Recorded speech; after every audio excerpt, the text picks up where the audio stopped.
durante o período que esteve vivendo em Porto Alegre, agora está morando, né, na cidade de João Pessoa, na Paraíba, né, um estado, vou usar uma palavra, porreta, né, na história, porque teve grandes lutas ao longo da história brasileira, de resistência, e atualmente é coordenadora do projeto de fortalecimento das ações integradas de economia solidária da Secretaria de Desenvolvimento Humano do Estado da Paraíba, pela Cooperativa de Trabalho de Sociólogos Solidários, integrando a Comissão de Capacitação e Formação.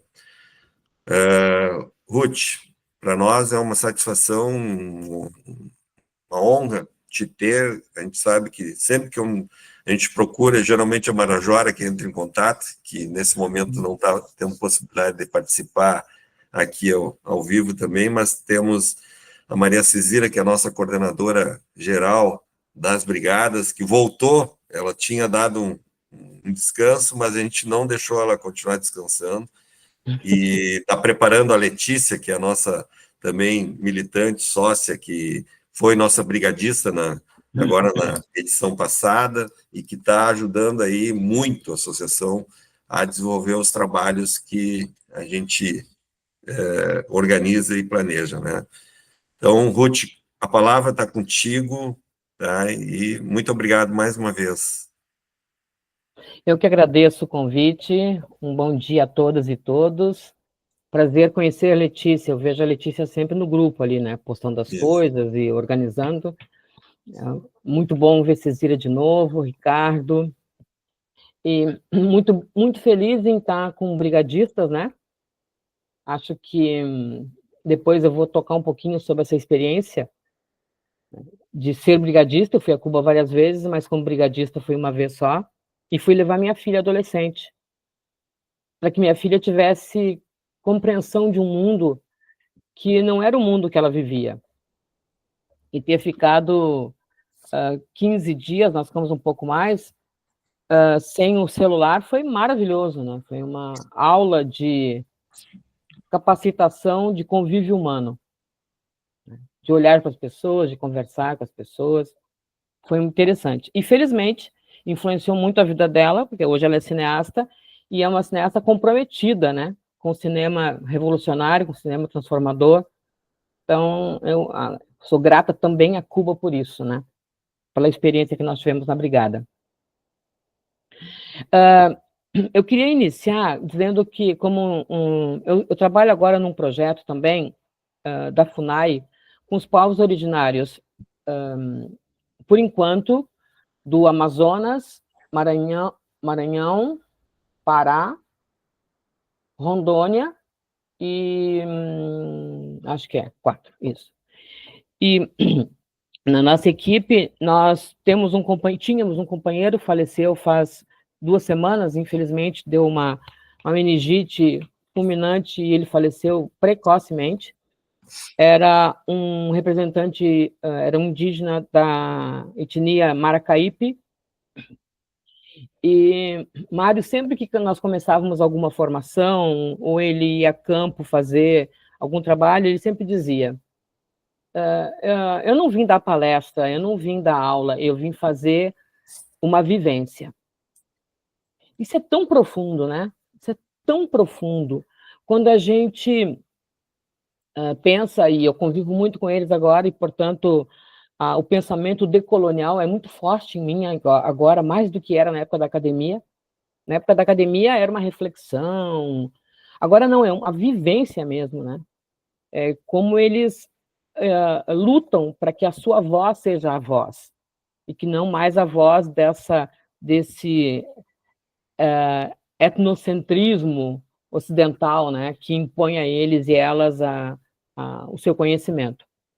Então, vou dedicar essa vivência de hoje a Mário Maracaípe, né, que a gente possa usufruir um pouco dessa riqueza que ele me transmitiu durante o tempo que conviveu conosco.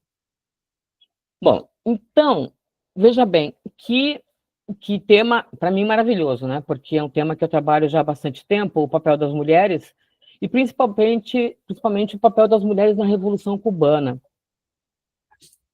que transcende as mulheres que agiram como militantes na Revolução. Depois eu vou tocar sobre isso também.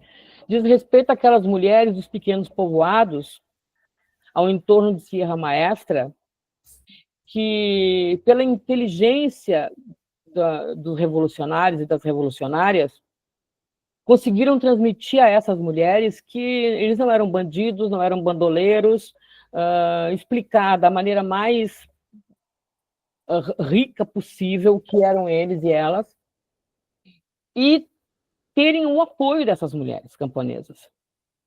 Essas mulheres camponesas auxiliavam a levar a doar alimentos para que esses alimentos chegassem até a Sierra. Essas mulheres muitas vezes despistavam de alguma forma os grupos fulgencistas, né, que tentavam chegar à Sierra Maestra. Então, essas mulheres anônimas também, que são as camponesas do entorno de Sierra Maestra, foram muito importantes. Agora não recordo, tem uma colega socióloga cubana, eu não me lembro agora, elas estavam fazendo, não sei se concluíram, um estudo sobre a realidade dessas camponesas ao entorno de Sierra Maestra. Seria muito bom que fosse feito um estudo sobre isso, né? Quem eram aquelas mulheres anônimas que também foram fundamentais para que se consolidasse a Revolução Cubana. Nesse momento, eu vou ficar centrada na questão das mulheres que incorporaram a Revolução. Um dado interessante é que as mulheres, elas constituíam apenas 5% do total da força rebelde durante a Revolução Cubana. Somente 5% eram mulheres. Tem todo um contexto, né? Tem aquele contexto que agora os brigadistas vão poder presenciar em Cuba, né? Que é uma sociedade latino-americana, patriarcal, em que as mulheres não são protagonistas. Quando elas têm protagonismo, elas precisam conquistar esse protagonismo, demonstrar que são capazes de fazer. Grosso modo, não. Muito embora, e vocês, de certo, vão circular por Havana Vieja, e vão poder observar isso, muito embora sejam essas mulheres que organizam a vida nessa cidade.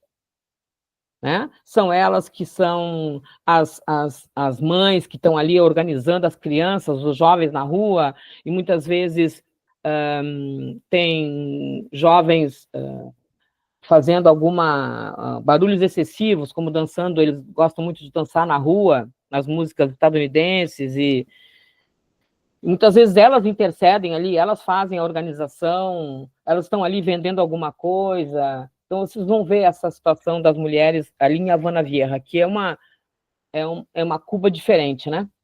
Acho que a gente tem que estar preparado para entender que Havana Vieja é uma Cuba diferente. O pessoal vai ficar lá no Sirhan? Sim, ele está meio precário agora com os furacões, né? Eu não sei como é que eles vão tratar, mas, em princípio... A princípio é o Sirhan. Tá.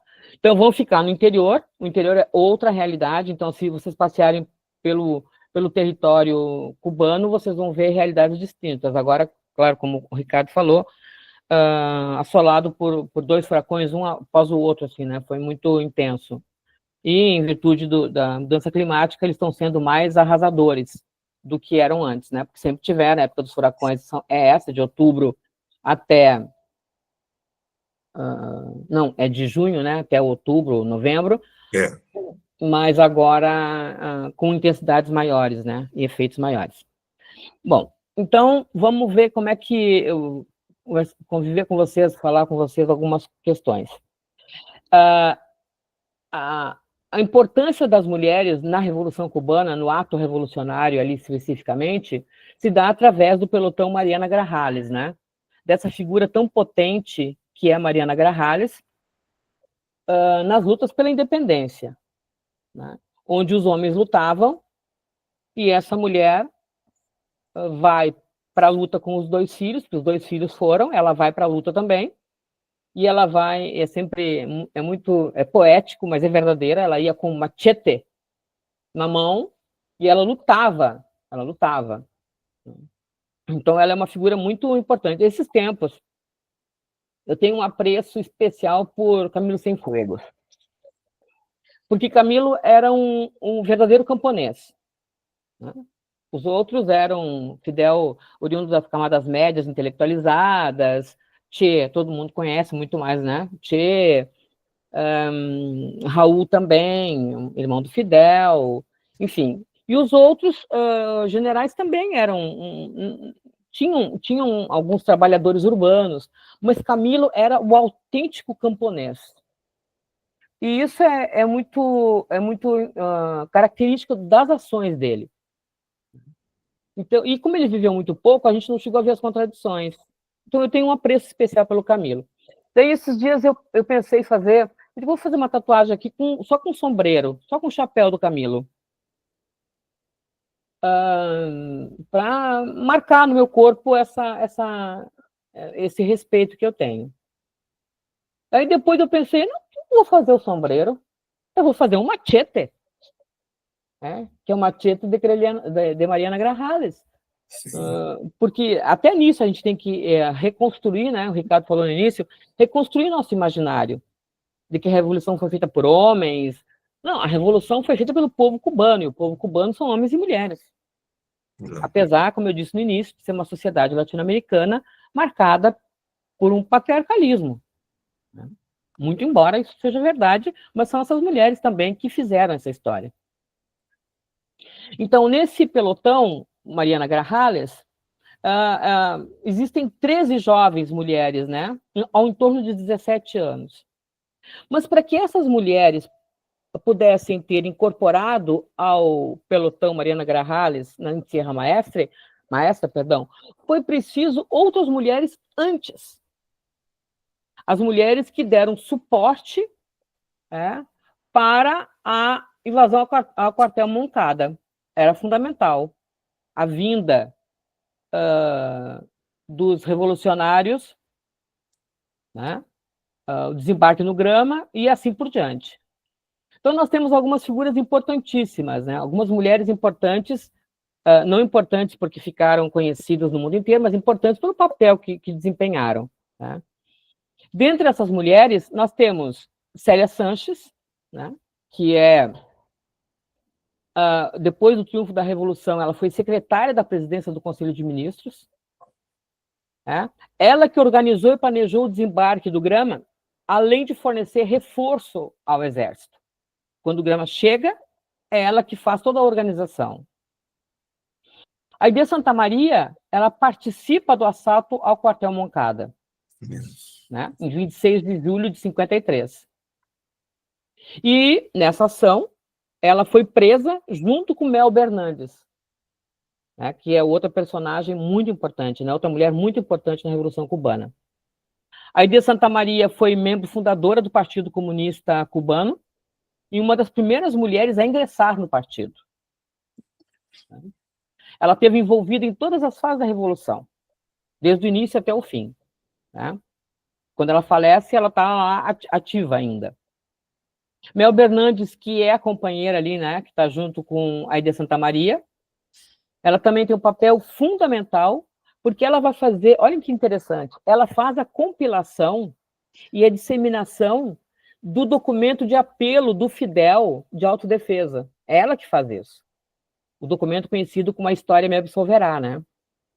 Então, é ela que faz toda a compilação e dissemina a autodefesa. Ela também tem um papel importante, né? Porque ela vai fazer com que esses documentos circulem, né? Fala anterior, eles circulem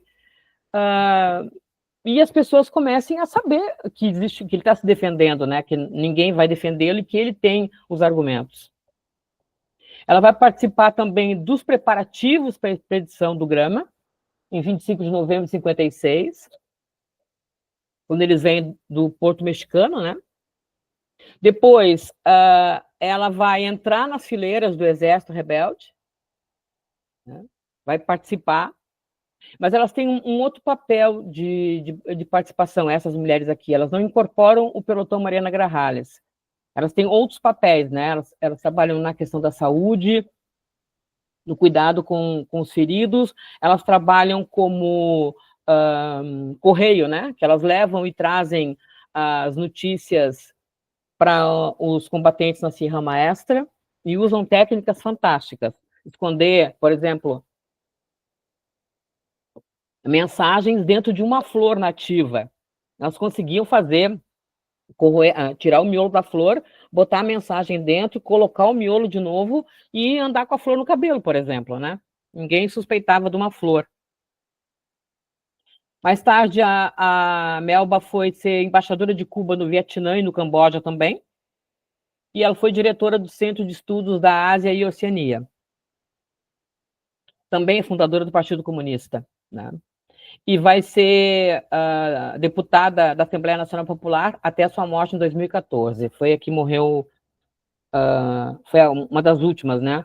Agora eu estou numa dúvida se uma das combatentes do pelotão, Mariana Grajales, já faleceu ou não, depois eu vou comentar com vocês. Mas a Melba morreu em 2014. Por fim, a Vilma Spin, né? Que ela vai atuar, ela é a grande mensageira entre o movimento revolucionário da província do Oriente, liderada por um revolucionário chamado Frank País. Ela que faz a ligação entre esse movimento revolucionário da província do Oriente com o movimento 26 de julho do Fidel. Ela começa a fazer a ligação entre os dois e aí que ela se aproxima do movimento 26 de julho. Né? Ela tem um papel importante nesse deslocamento deles do México, planejando a invasão, né? Acho que o nome dela é um dos nomes mais conhecidos, né? Ela foi primeira-dama, ela foi presidente da Federação das Mulheres Cubanas desde a fundação até a morte dela, que foi em 2007 que ela morreu, e também foi membro do Partido Comunista e deputado da Assembleia Nacional Popular até falecer. Então, essas são aquelas mulheres que tu, ao chegar em Cuba, tu vai ver, muitas vezes, outdoor com elas, ou as pessoas vão falar, ou tem alguma referência. Essas são as mais conhecidas, são mais velhas do que as do pelotão Mariana Grajales, e tiveram um papel político muito grande, né? Deixa eu ver uma coisa aqui. Vocês podem me interromper quando quiserem. Se quiserem dizer alguma coisa, contestar, perguntar, é uma vivência, não esquece que é uma vivência, né? É só não é uma levantar a palestra. mãozinha ali, ou, enfim. Não é uma palestra, é uma vivência, né? Então pode parar, perguntar, questionar, Isso. criticar à vontade. Bom, nem perguntei, Ricardo, quanto tempo que tenho? Está comutado? É que eu desligo meu microfone às vezes e não, geralmente de 30 a 40 minutos. Tá, né? Mas eu vou ser mais rápido até para a gente poder conversar sobre isso, né? Acho que tem muita coisa para falar, para perguntar também. Bueno, então, esse contexto todo que faz com que se chegue à Sierra Maestra, nós temos mulheres que estão na Sierra e que são aquelas que cuidam dos feridos, elas estão lá em cima, né, com eles, cuidando dos feridos, alimentação, as coisas que numa sociedade patriarcal as mulheres fazem. Limpando as roupas, limpando as armas, enfim. E num determinado momento, em setembro de 58, uma dessas mulheres, Isabel Rielo, chega para o Fidel e diz: nós queremos combater, nós temos condições de combater. Aí ele diz: como? Como combater? Não, comandante, nós temos condições de combater. Daí ele disse assim, aí ela dá todos os argumentos que precisa ter, ela faz um teste de tiro, e o teste de tiro dela é espetacular. O Fidel fica chocado com o teste de tiro. Daí ela faz todos os argumentos para ele e ele diz: bom, esperem que eu vou ver como vai funcionar isso.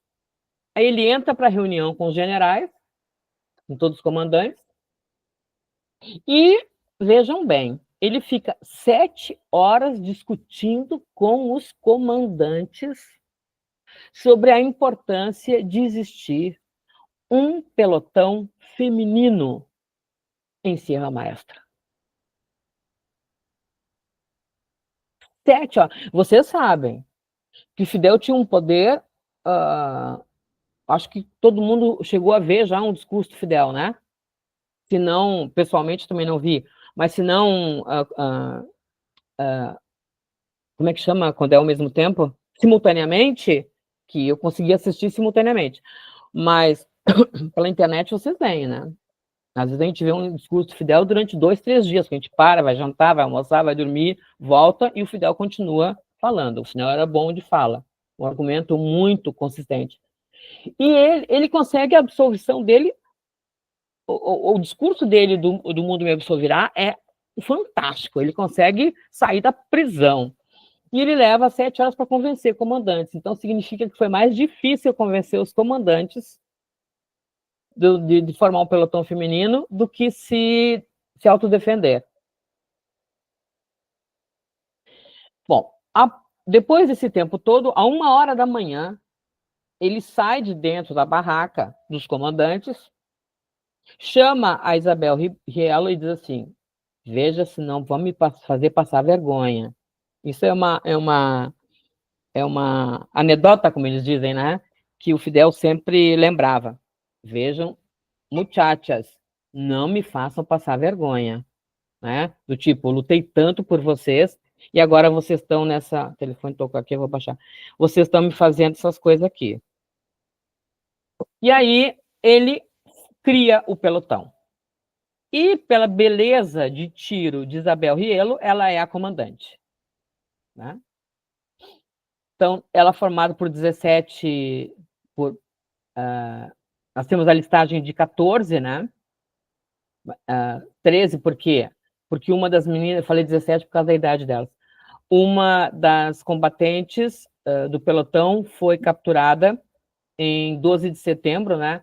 No dia 3, o Fidel cria o pelotão, e no dia 12 de setembro, a Clodomira Costa Ferrales, ela é capturada pelo grupo do Fulgêncio Batista, e é torturada e assassinada.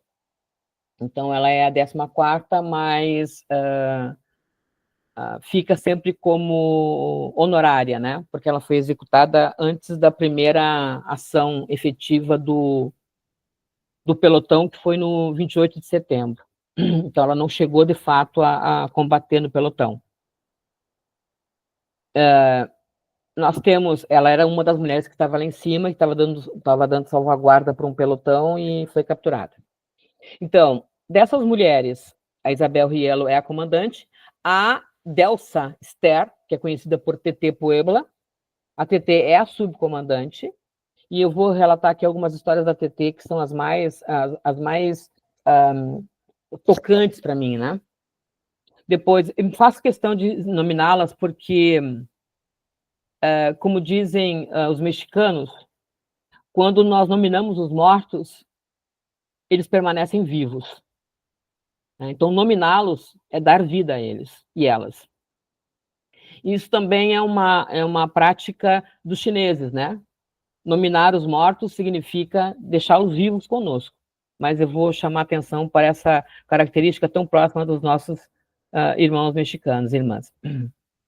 Então, depois de Isabel Rielo e TT Puebla, tem Olga Guevara Pérez, Eva Palma Rodrigues, Lélia Rielo Rodrigues, que é irmã de Isabel, Rita Garcia Reis, Angelina Antolín Escalona, Edemis Tamayo Núñez, Norma Ferrer Benítez, Flor Pérez Chaves, Juana Penha Penha, Orósia Soto Sardinha, Ada Bela Acosta Pompa e a Clodomira Acosta Ferrales, que, como eu coloquei, foi executada antes da primeira ação.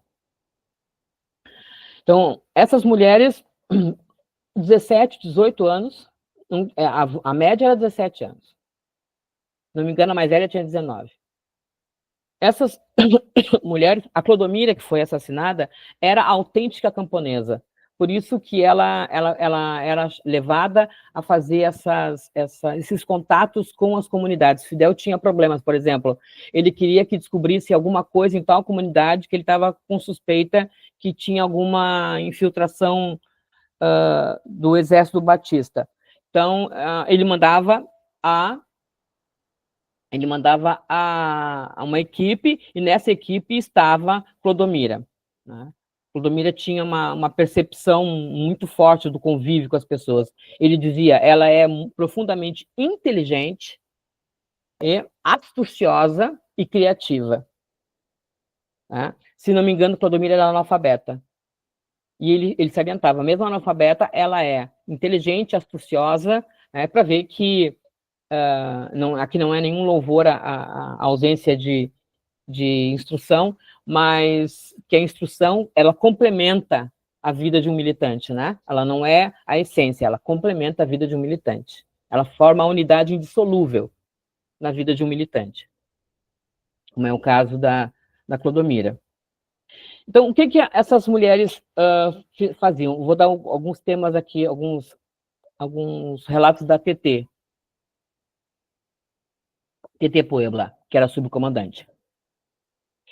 Ela dizia assim, às vezes nós chovia muito, e às vezes nós estávamos na sierra, com aquela chuva, frio, e a gente não sobe a Sierra, né, Sierra Maestra, mas não sei se eles vão a Santa Clara, eles vão subir a Loma da Taborete, não sei se vão subir a Loma. A Loma é muito menor do que a Sierra Maestra, menos íngreme. A Loma foi... O Tchê subiu a Loma, né, com a companhia dele para de cima ver Santa Clara. Quando nós subimos a Loma, na metade da Loma, eu meio que bambiei a perna assim, né? Depois eu peguei, o quê? Aquelas criaturas subiram essa Loma com mochila nas costas, com chuvarada, com uma asma terrível. Sabe? E eu não vou conseguir subir essa Loma sem tempo para subir, eu estava de boa para subir, né? Subimos a Loma. Daí lá em cima a gente falou, nossa, imagina o que é Serra Maestra. Nossa, né? E a Serra Maestra é fechada. E ela disse que chovia muito e elas ficavam com cólica menstrual. E aí ela disse assim que as dores eram horríveis, porque a roupa estava molhada, os coturnos molhados, elas não tinham como secar. E ela disse, nós tínhamos que sublimar aquela dor insuportável. Como elas eram muito jovens, teoricamente as cólicas nas mulheres mais jovens são mais intensas. Ou, por não saberem ainda lidar com essas cólicas, elas ficam mais intensas, né? As mulheres mais velhas já estão acostumadas com aquilo, já começam a preparar o cérebro para entender que aquilo ali vai acontecer e que tem que dar um jeito de tomar tudo que tu souber e fazer uma reflexão budista para poder ter o equilíbrio do teu corpo. Mas as mulheres mais jovens não conhecem muito aquilo. Enfim. E ela disse que eram dores horríveis e que elas eram obrigadas e que não tinham o que fazer. Daí elas dizem que elas faziam, para poder evitar que o sangue corresse pelas pernas, elas faziam espécie de absorventes com cascas das árvores. Elas foram criando estratégias, mas nunca se queixaram, que elas diziam, se a gente disser que nós estamos com cólica, que a gente precisa de alguma coisa, vamos mandar descer da serra. Né? Nós não podemos, isso não é empecilho para a nossa militância. E umas ajudavam muito as outras. Ela relata isso, né? Ela relata desse mais íntimo feminino, mais íntimo, que é tão... que é biopsicossocial, como elas tiveram que sublimar isso, ou criar alternativas para que ninguém visse a fragilidade delas naquele momento. E elas nunca demonstravam fragilidades. Ela disse, em outros momentos nós carregávamos a mesma mochila, as mesmas armas dos homens. Não tinha diferença entre nós. E muitas vezes a gente não aguentava a dor nas costas e a gente levantava e caminhava, e nunca desistimos. Então, os relatos do cotidiano delas, né, porque a TT fala de todas elas, é, é, é tão profundo, né, que mostra, assim, que essas mulheres tiveram uma valentia. Eu não quero fazer uma comparação inferior ou superior aos homens, né, mas qualitativamente elas foram muito mais heroínas, mesmo que, salvo TT, que foi a mais, que teve mais acesso, acho que a TT é a que tem mais tempo viva, né, e que, portanto, teve muito acesso aos poderes, né, ela teve contato, ela foi deputada da Assembleia Nacional do Poder Popular, né, e o que essas mulheres tiveram, tanto que o general Júlio Cassas, que era um capitão na época do Exército Rebelde, ele disse que, abre aspas, a confiança de Fidel nas mulheres cubanas tornou-se, desde a fundação da unidade, parte da ideologia da Revolução. Fidel confiou nelas profundamente. E essa confiança não foi em vão. Não foi em vão. A primeira ação delas foi fundamental. Eu não sei exatamente, assim, às vezes me falha a memória, porque eu tô ficando uma pessoa idosa, né? E de vez em quando a minha memória vai para um lugar que eu não sei onde é que é. Então eu tento puxar ela tá lá, né? Autônoma. Minha memória é autônoma ultimamente. Os homens saíram num ataque, enfrentamento com o pelotão do governo bandido, que vinha subindo a Serra Maestra. E esse pelotão de homens foi para fazer emboscada e conseguir neutralizar essa subida dos criminosos, do Fulgêncio Batista. Só que esse pelotão do Fulgêncio Batista era um pelotão de estratégia. E eles conseguiram cercar o pelotão dos rebeldes, dos revolucionários. Eles quase que cercaram eles. Só que eles não contavam que o pelotão Mariana Grajales estava dando retaguarda ao pelotão masculino. Elas cercaram o grupo do Fulgêncio Batista e elas mataram quase todos eles. Olha a mira do tiro dessas mulheres. E os que elas não mataram, elas deixaram como reféns. Então, elas salvaram um pelotão masculino que era considerado o pelotão de elite. E isso deixou o Fidel realizadíssimo. Ele disse, tá aí, ó, eu não disse que essas mulheres eram... Ele não ia dizer que essas mulheres eram porreta, né? Mas se fosse aqui, ele ia dizer, não disse que essas mulheres eram porreta? Que era para confiar nessas mulheres? Então, essa ação delas é uma das ações assim que fica muito, muito manifesta. Elas tiveram outras milhões de ações. Sempre que elas iam para o embate, elas não tiveram nenhuma baixa. Né? Essa única baixa não era da época do pelotão Mariana Grajales, né? Que foi a única baixa que teve, foi a Clodomira, mas que não chegou, foi designada para o pelotão, mas foi capturada antes, né? Então, em outra ação que não do pelotão. Elas não tiveram nenhuma baixa. E foram fundamentais nos embates para o sucesso da Revolução. O que eu penso sobre algumas questões referentes ao papel dessas mulheres na Revolução? E, posteriormente, depois que a Revolução está consolidada, né, que o Fidel entrou na cidade e disse, estamos aqui, ganhamos tudo, somos os caras. Essas mulheres do pelotão, né, elas foram designadas para construir escolas na parte montanhosa do leste de Cuba. Esse pelotão foi responsável por isso, para construir escolas nessa região leste, né, montanhosa, onde não havia, as pessoas não tinham acesso à escola. E esse pelotão foi designado para fazer isso. Elas que construíram essas escolas no leste, né, montanhoso de Cuba. Elas são tão importantes que o exército cubano, uma parte feminina, tem um pelotão do exército cubano, que é o exército feminino, que são as Marianas.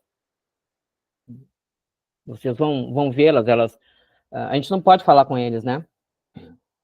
Mas até por uma questão óbvia de segurança nacional, né? Porque eles estão é como Porto Alegre a Tramandaí, né? Olha a distância, é Porto Alegre a Tramandaí, a distância do Império, do Senhor da Guerra.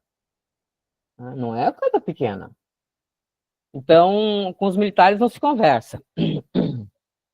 Não sei se agora o atual presidente fez alguma modificação, mas até a última vez que eu estive lá não se conversava com os militares. Também não tinha nada a conversar com eles, né?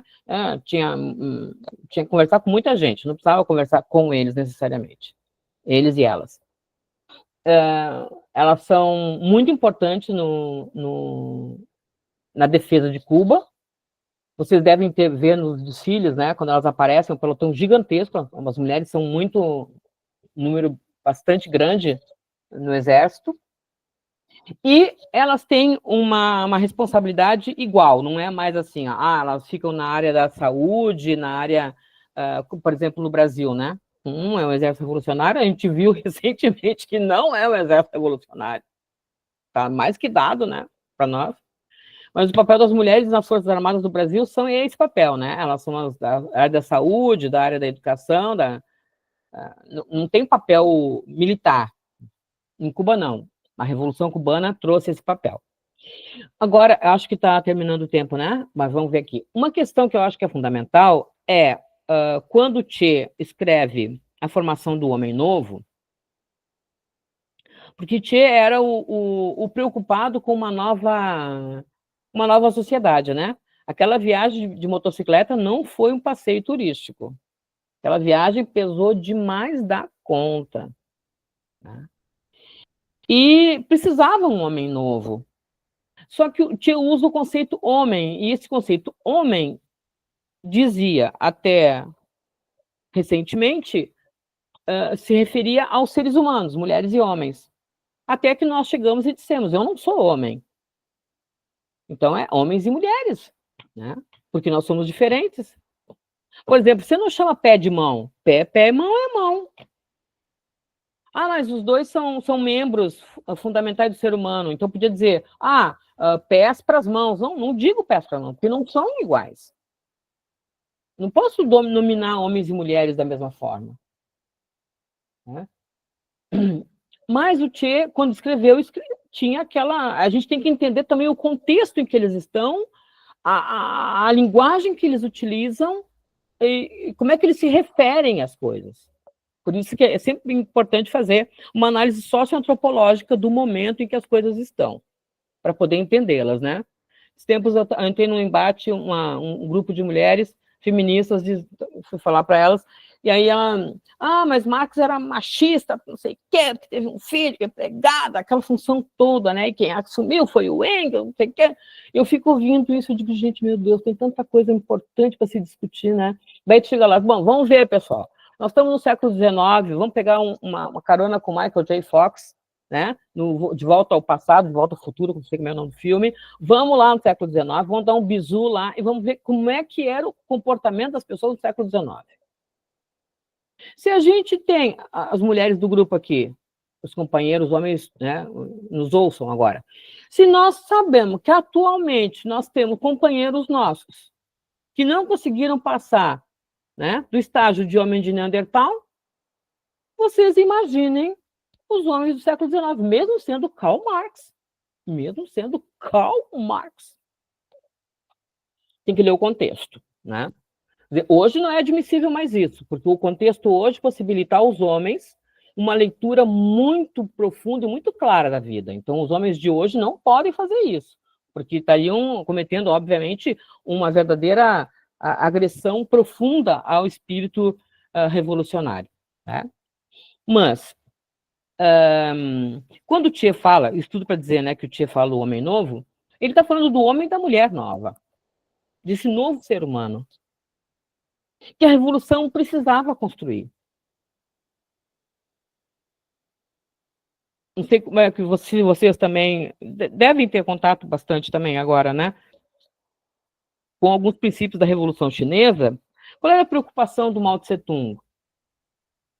Era fazer com que o imaginário social, que eles falavam como cultura, que o imaginário social das pessoas fosse transformado.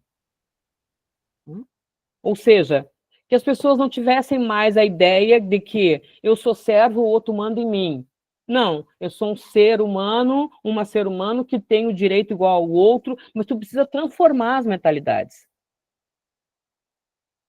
Isso que o Fidel chamava de a batalha das ideias, que não é só a batalha das ideias, né? Que isso é o Fidel resgatava lá do José Martí, né? Não é só uma batalha das ideias para enfrentar o império, né?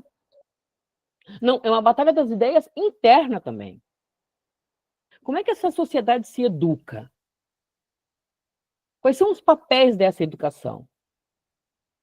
Então, a preocupação deles era tamanha na Revolução Cubana que a atenção à educação foi total. Total. E a saúde. Vocês sabem disso, né? O que sempre deixou Cuba na primeira fila no mundo inteiro foi educação e saúde. Os dados são assustadores, e tanto são assustadores que ninguém publica, né? O mundo capitalista se nega a publicar. E quando publica algum dado que seja obrigado a dizer sobre educação, falam com uma cara tão torcida no Jornal Nacional, né? Quando falam assim, Cuba teve... ganhou a Olimpíada Mundial de não sei o quê, mas uma vontade de não dizer aquela notícia. Ou então nem fala dessa Olimpíada ali, né? Por quê? Veja nas Olimpíadas mesmo, né? Quando Cuba ganha as medalhas de ouro, a preferência não passa. Não passa isso. Mas se tiver que passar, Cuba ganhou uma medalha, tá. Vamos lá, então, agora falar sobre o Gutierrez Top-Derm. Daí eles já mudam de assunto, assim, numa velocidade, como se não tivesse existido a matéria anterior. Eles investiram demais na educação e na saúde. Quando eu tive, às vezes que eu estive lá, mas principalmente com a brigada, a gente tivemos acesso às escolas, eles levam a gente às escolas, para que a gente conheça. A gente conversa com as crianças, a gente pode conversar com os adolescentes, com as crianças.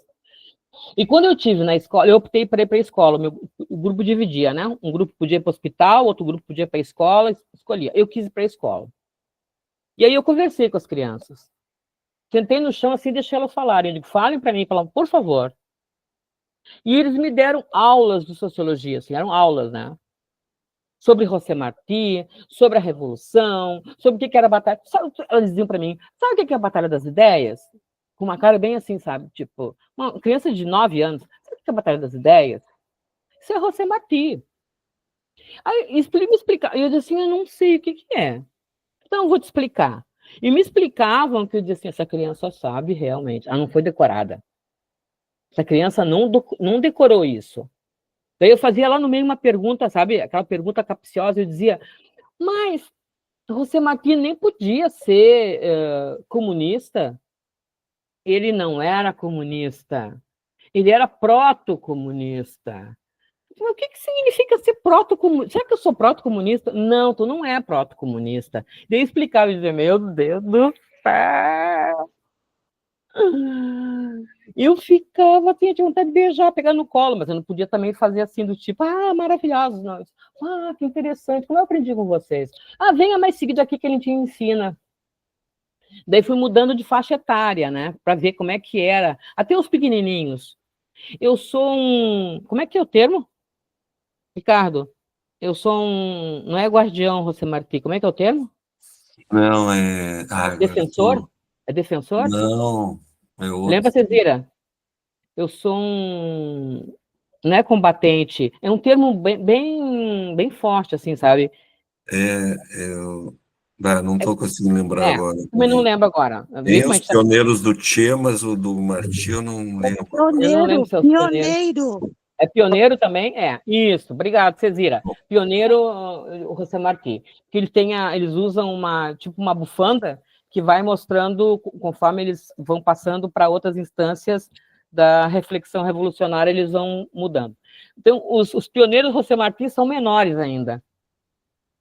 E conhecem toda a história do José Martí. Como eu disse, não decorada. Mas esse meu entusiasmo fantástico, ele teve também um choque de realidade, porque em outras vezes que eu fui, antes e depois, eu fiquei numa residência em Havana, que era próxima a uma escola de ensino médio. Era como se fosse assim, séries finais e ensino médio. Eles eram adolescentes de 13 até 17, 18 anos, mais ou menos. Era bem próximo da casa onde eu estava. E eu caminhava muito sozinha, né? A melhor coisa é a gente caminhar só para poder ver tudo, ouvir tudo, falar tudo. E eu via que os adolescentes tinham um outro comportamento. Eu nunca parei para fazer pergunta para eles e elas, mas eu observava os comportamentos, né? No tipo de conversas que tinham, eu tentava caminhar meio próximo para ver o que eles falavam, a maneira com que se vestiam, né? Quer dizer, tem uma certa modificação. E aí, lá também, vocês não vão ter muito tempo de ver TV, mas eu tive, porque das vezes que eu fui, eu fiquei numa residência que tinha TV, eu fiquei na parte da Havana dos russos, onde fica a Embaixada Russa. Porque lá tem duas cidades, tem Havana e Havana dos Russos. A Havana dos Russos, as casas são muito bonitas. Sabe aquelas casas aqui dos anos 50? Deixa eu ver ali as casas tipo Petrópolis, lá em cima aquelas casas com bonitona. Lá a parte dos russos é assim. E o pessoal lá dos russos, que mora no lado dos russos, depois que passa aquele túnel que sai ali do Malecon, passa aquele túnel, é para aquele lado lá, perto de onde é o... Olha, eu falando, parece assim, ó, essa pessoa é doida. Perto do Centro de Convenções. Lá para perto do Centro de Convenções, que é o bairro dos Russos. E lá eles podiam alugar quartos, né? Com toda a papelada. O governo sabia, tinha que entregar os passaportes, os documentos, tudo direitinho. O governo sabia quanto que eu estava lá, sabia quanto que eu pagava, sabia tudo. E tinha mais ou menos, a gente carregava uma papelucho dizendo que a gente morava naquele lugar e que o governo sabia que a gente morava lá. Que eu morava lá. E eu começava assim, ó, caminhando e vendo situações que me deixavam muito apreensiva. E aí, um belo dia, eu estou subindo para o centro de convenções, a minha casa era aqui, eu tinha que caminhar, e tem tipo uma subidinha, assim, não é muito íngreme, não, mas tinha uma subidinha. E eu passei e tinha um grupo de trabalhadores, e quando eu passei, eles mexeram comigo. Eu voltei. Aí eu olhei para ele e pedi que eles se aproximassem do portão que tinha, enorme, assim, que se aproximassem. Eles vieram. Daí eu perguntei para eles, né? O que a Revolução fez com vocês? O que a Revolução fez com o cérebro de vocês? Aí, não sei o que, não sei o que, não sei o que. Daí eles meio que viram que eu não era uma transeunte qualquer, assim, né? Que eu tinha conhecimento que eu estava na Revolução. Tá. Daí fui perguntando, eu disse, por que vocês não mudam esse comportamento? Por que para vocês as mulheres podem ser abordadas dessa forma na rua? Não, senhora, desculpe, não sei o quê. E na época, como eu ia muito seguido, eu tinha um sotaque mais para cubano, né? Porque é uma coisa assim meio assim, né? Meio que eu tinha um sotaque, tanto depois eu fui para o Uruguai e para a Argentina, o pessoal dizia, você é cubana, né? Eu digo, não, senhora, não sou cubana. Eu só vou lá de vez em quando, mas eu não sou cubana. E não mudou o comportamento cotidiano. Daí, mas por que não mudou? Aí tu tem uma série de questões envolvendo, né? As dificuldades, e eu atribuo essencialmente ao bloqueio. Essencialmente ao bloqueio. Né? Porque o bloqueio não deu condições para que se continuassem... antes do bloqueio, deixa eu voltar aqui ligeirinho. Aí eu assistia de noite na televisão, eu podia ver Friends, daí como eu não via nem Friends no Brasil, eu não vou Friends em Cuba, né?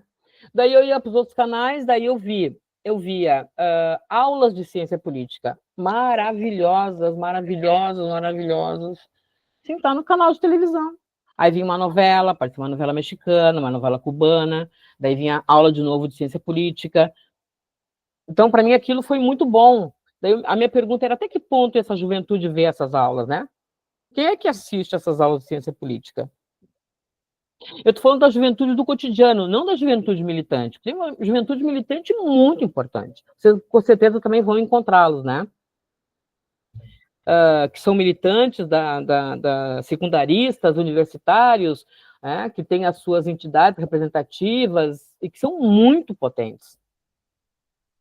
São extraordinariamente articulados Mas eu estou falando do cotidiano da população. Aí, voltando ao bloqueio, para encerrar. Então, para mim, o que foi essencial de não ter conseguido se produzir a revolução das mentalidades de fato?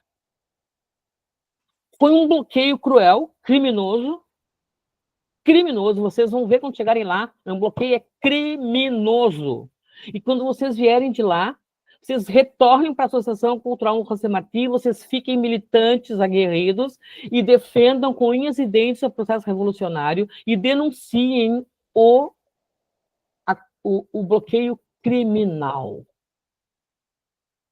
que não permite a entrada de material escolar, que não permite a entrada, vocês veem as campanhas que a Associação Cultural José Martí no Rio Grande do Sul faz com frequência, né? Materiais fundamentais para a saúde, não tem, eu me lembro que teve um companheiro que precisava de um remédio, eu estava aí ainda, ele precisava de um remédio para câncer de próstata, e era estadunidense, e não tinha como entrar lá, não deixam entrar. Daí foi aquela coisa, né? Nós compramos aqui, daí vai, quem leva, foi, daí alguém levou, aí nós conseguimos manter esse companheiro lá com o remédio que precisava, mas com pessoas que iam para lá, porque a gente não podia nem mandar pelo correio. Naquela época não dava nem para mandar pelo avião. Tinha que ser, a pessoa tinha que levar na sua mala, o medicamento que era estadunidense. Então, isso produziu um impacto devastador na Revolução. E vocês vão ver esse impacto devastador. E veja bem, com toda essa crueldade desse bloqueio, ainda o país sobrevive. Ainda se ouve dizer, salvo aqueles que querem ir embora mesmo, mas ainda vai se ouvir dizer, né? Esse aqui é o meu país e nós vamos lutar por esse país, né? Eu quero este governo, eu quero ser socialista. Ainda se ouve.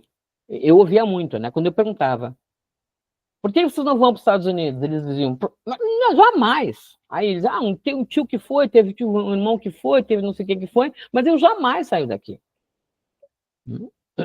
Então, tudo que vocês vão ver que possa trazer essa sensação do tipo... que eles falam muito sobre as abordagens, né, de comércio sexual no centro de Havana. Isso tudo é fruto, o que tem não é o que dizem, mas o que tem é fruto de um bloqueio criminoso. A gente não pode, né, desconsiderar isso. Por exemplo, a própria prostituição no Brasil, quando a gente fala sobre isso, a gente observa que a população que é vulnerável e que vai chegar à prostituição são aquelas que têm vulnerabilidade financeira, econômica, vulnerabilidade de todos os aspectos. Essas são o grupo populacional que tende, não quer dizer que vá ser, mas que tende, né, a ter uma alternativa que é essa alternativa. Então, não é nada, assim, as pessoas, sempre quando eu volto de lá, as pessoas, quando sabem que eu fui várias vezes para lá, mas o que é aquilo, a prostituição, não sei o que. Gente, vamos redimensionar essa fala. Não estou defendendo Cuba só porque eu sou socialista, na realidade eu sou comunista, né? Porque eu sou comunista e porque eu defendo a Revolução Cubana. com as minhas críticas, obviamente, mas defendo a Revolução Cubana. É porque isso é insignificante frente ao gigantismo que é a criminalidade desse bloqueio. Vocês sabem que é ninguém poder comercializar com eles? Você sabe o que é não poder entrar nenhum produto que tenha uma peça miserável que seja deles? Ou tecnologia, o pensamento daquela peça? Não pode entrar? Vocês viram o que o Brasil sofreu por ter dado subsídios para a construção do Porto de Mariel? Lembram disso? Logo em seguida, cai Dilma Rousseff, destroem como é que é o nome da empresa? Hã? OAS. Não, a outra. A Odebrecht. A Odebrecht. Destroem a Odebrecht, acabam com a Odebrecht. Não é só por causa do Porto de Mariel, né? É porque a Odebrecht também tinha tecnologia para nuclear, tinha um domínio muito grande em vários países do mundo, mas destruir, a ordem era destruir, né, o que tivesse qualquer tipo de vinculação com Cuba ou com qualquer coisa que colocasse os Estados Unidos em... A gente ficou sabendo tudo isso depois que veio a Vaza Jato, né? Porque até então a gente não ligava o eu com tu. Sabe aquela coisa? Uma coisa era uma coisa, outra coisa era outra coisa. E quando vem a Vaza Jato, a gente começa a ligar uma coisa, outra coisa, que nem Lego. Aí tu vai ligando assim, nossa, é uma coisa gigante. Então, não ter condições financeiras de se manter é um problema gravíssimo que enfrenta ainda esse país, que é um país valente, ousado, né? Sério no que faz, competente no que faz, porque eu quero ver maior competência do que viver todos esses anos com um bloqueio cruel, tendo na sua parte oriental, né? Uma base militar nos Estados Unidos, tendo a quarta frota passando por ali, para lá e para cá, para lá e para cá, para lá e para cá. É a quarta frota dos Estados Unidos que faz passeios turísticos, né, nos mares americanos, né, o Mar da América, o Oceano Pacífico, o Oceano Atlântico, tendo os aviões que passam por cima, né, os aviões que tentam mandar sinais e mandam, né, sinais de rádio e comunicação para que as pessoas tenham acesso aos chamados comunistas traidores que estão em Cuba, que estão nos Estados Unidos, né? Que tem uma máfia gigantesca, enfim. Então, é um país que é digno de todo o nosso respeito e de toda a nossa luta também. Aqui, tem um cubano aqui, que tem uma barraquinha na praia, ele bota a bandeira de Cuba, a bandeira do Brasil. Daí, o prazo é a bandeira de Cuba, meu marido, meu companheiro, ele vê a bandeira de Cuba, ele entra em surto. Ele já vai, quer agarrar as pessoas, quer beijar as pessoas. Eu digo, não faça isso. Segue o cubano fugitivo. Não vai atrás desses fugitivos. Não sei quem. Aí ele foi conversar com o cara ficou amigão dele, não sei o que mais. Daí eu fiquei observando, eu passo para ali, dou uma olhada para ele tão seca, que eu acho que ele deve saber, essa mulher deve ser uma infiltrada. Daí eu comecei a saber o que ele estava fazendo ali. Daí eu disse para o Prado, viu só? Ele está passando a perna nos outros que tem barraca aqui, não sei o que mais. Eu digo, isso é um fugitivo, isso é um canoeiro, que não veio de carona, não. Fora aqueles médicos que estão agora deputados pelo PL, pelo... É um gusano. Ele é um gusano. Gusano, isso. Vereador pelo PL, pelo PP, me dá vontade de pegar pelo colarinho e dizer, senta aqui, bagaceiro, vamos conversar agora. Pois são as contradições. Então tá, pessoal, acho que era isso assim, que eu queria compartilhar com vocês. Espero ter podido compartilhar alguma coisa útil para a estada de vocês lá. Me sinto muito feliz por saber que vocês estarão lá. Mandem um grande abraço no coração daquele país por mim. Aquele país merece. Merece vocês e merece nós todos e todas. Obrigado, Guti. Obrigado mesmo. Olha, foi só para te informar, foi 1 hora, né, completinha. Não, mas muito prolixa. Não, é sempre bom, Ruth, porque a experiência que tu tem ao longo desse tempo é muito importante para as pessoas, né, terem um mínimo de informação. Inclusive, tem um artigo da Ana Hurtado, com H, Hurtado, ela é espanhola, e tem uma parte que, para ilustrar isso que tu falaste agora, principalmente na questão do bloqueio, que ela diz o seguinte: pode-se afirmar com certeza que Cuba é o único país que, desde 1959, sofreu todas as formas de agressão: invasão militar, terrorismo de Estado, subversão interna, guerra psicológica, guerra econômica e bloqueio permanente para fins genocidas. Esta comunhão de fatores não ocorre em muitos povos ou projetos anti-hegemônicos, não assim, com esta totalidade. Então, para vocês terem ideia do que a Ruth falou, vocês vão presenciar, principalmente depois desses 2 últimos governos estadunidenses do imperialismo, o Trump e o Biden. O Obama deu uma flexibilizada, inclusive visitou Cuba, reabriu a embaixada, houve negociação da libertação dos 5 heróis cubanos por um estadunidense que fazia subversão interna, né, junto com a máfia cubana. Então, eu acho que vocês vão ver um país que resiste. Né?